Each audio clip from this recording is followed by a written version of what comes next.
നടിയെ ആക്രമിച്ച കേസിൽ സുപ്രീം കോടതിയുടെ മാർഗനിർദ്ദേശം ലംഘിച്ച് വിചാരണ കോടതി ജഡ്ജി ഹണി എം വർഗീസ് കേസിലെ സുപ്രധാന തെളിവായ മെമ്മറി കാർഡ് അലക്ഷ്യമായാണ് വിചാരണ കോടതിയിൽ കൈകാര്യം ചെയ്തത്. മാർഗനിർദ്ദേശം ലംഘിച്ച് ശിർസ്ദാർ താജുദ്ദീനെ മെമ്മറി കാർഡ് ഏൽപ്പിക്കുകയും ചെയ്തു. മെമ്മറി കാർഡ് പരിശോധിക്കുമ്പോൾ മൊബൈൽ ഫോൺ അനുവദിക്കരുത് എന്ന നിർദ്ദേശവും പാലിച്ചില്ല. താജുദ്ദീൻ സ്വന്തം മൊബൈലാണ് മെമ്മറി കാർഡ് പരിശോധിച്ചത്.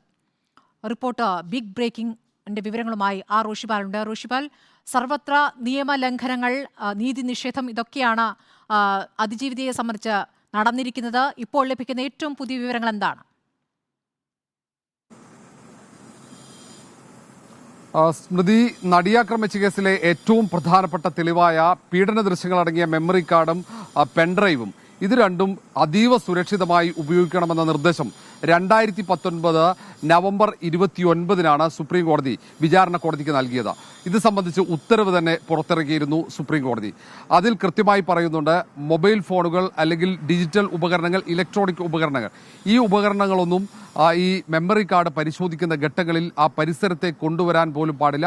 അടച്ചിട്ട കോടതിയിൽ ഫോറൻസിക് ഉദ്യോഗസ്ഥരുടെ സാന്നിധ്യത്തിൽ അഭിഭാഷകർക്ക് മാത്രമേ ഇത് പരിശോധിക്കാൻ പാടുള്ളൂ എന്നാണ് നിയമം.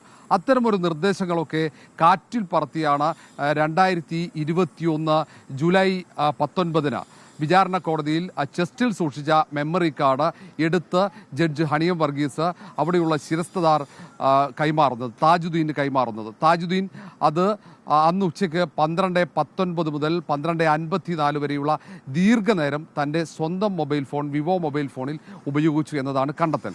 ഇത് ജഡ്ജ് ഹണി എം വർഗീസ് അന്വേഷണത്തിലാണ് ഈ വിവോ മൊബൈൽ ഫോൺ താജുദ്ദീൻ്റെതാണെന്ന് കണ്ടെത്തിയിരിക്കുന്നത്. പക്ഷേ ഈ വിവോ ഫോണിലാണ് പരിശോധിച്ചെന്ന് കണ്ടെത്തിയത് തിരുവനന്തപുരത്തേക്ക് FSL ലാബാണ്. ഏതായാലും ആ റിപ്പോർട്ട് ജഡ്ജ് കൃത്യസമയത്ത് ഹൈക്കോടതിയിൽ നൽകിയില്ല എന്നടക്കമുള്ള വാർത്തകൾ നമ്മൾ നേരത്തെ പുറത്തുവിട്ടിരുന്നു.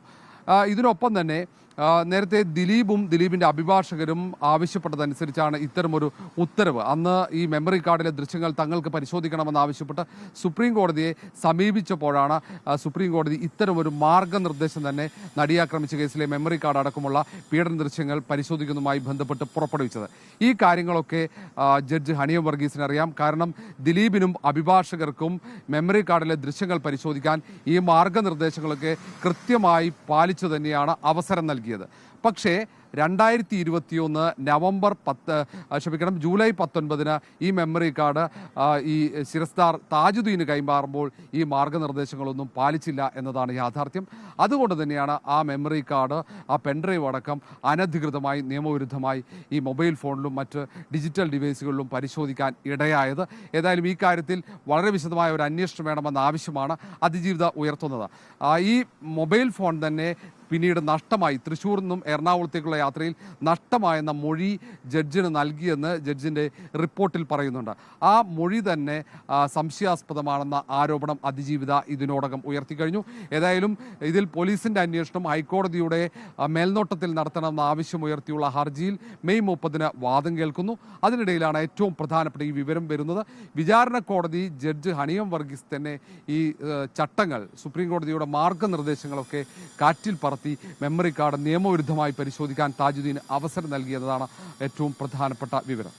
ശരി, റോഷിപാലാണ് പ്രധാനപ്പെട്ട വിവരം നൽകുന്നത്. ഏതായാലും അതിജീവിത ഇതുമായി ബന്ധപ്പെട്ട് മേൽക്കോടതിയിലേക്ക് നീങ്ങിക്കഴിഞ്ഞിരിക്കുന്നു. എന്താകും നീതി നിഷേധത്തിന്മേലുള്ള തീരുമാനം എന്നുള്ളതാണ് അറിയേണ്ടത്.